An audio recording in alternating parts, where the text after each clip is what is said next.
po, welcome sa my vlog. Uy, tatapos lang ako magputpanda. Bumili po ng bagong sando.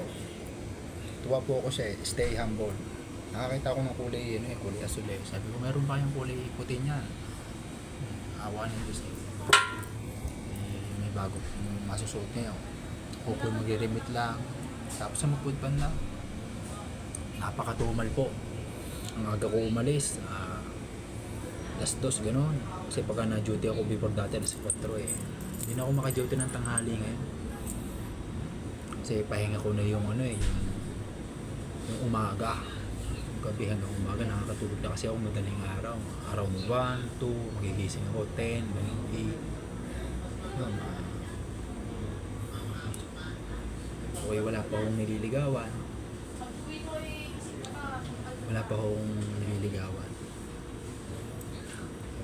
Siyempre, hindi na mga sibiro yung panliligaw eh, pakikipagrelasyon eh.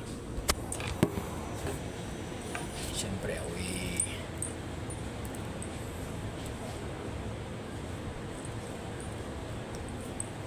kailangan siyempre, tayo yung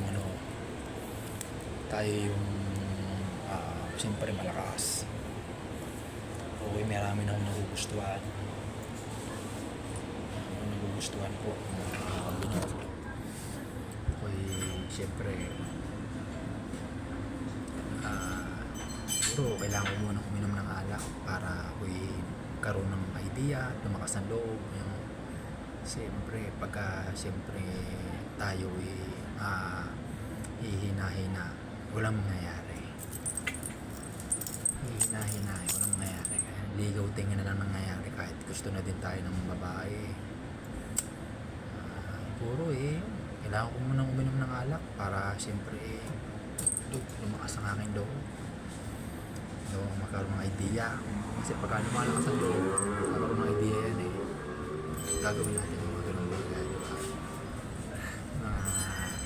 Pag-ibig, kasama na sa buhay yun, romansa yan.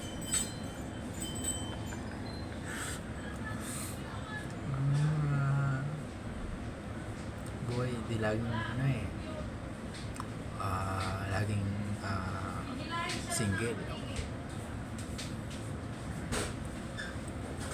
Hindi na ako makahanap ng kasing ganda ng crush ko ng grade 4. Asawa na siya ngayon. Makatagpo ulit ako ng kasing ganda niya. Gusto ko na nga yung pangalan dito, yun yung pangalan niya dito.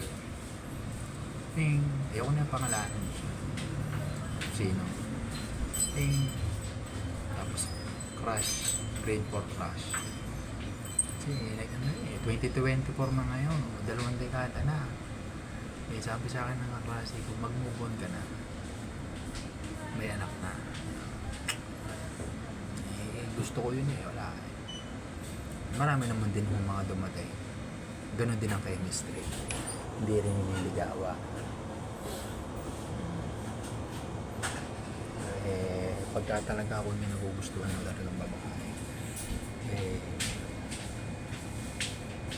hindi ko maligawan na ako nahihiya. Nung ako'y bata-bata pa, mga teenager.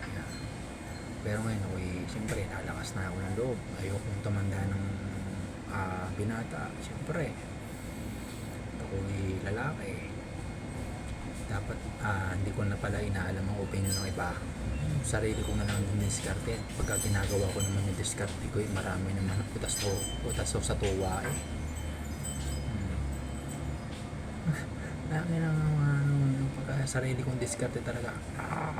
Ang mama, tapos sumasabog-sabog ang mga tiyan nila before ako merong nililigawa.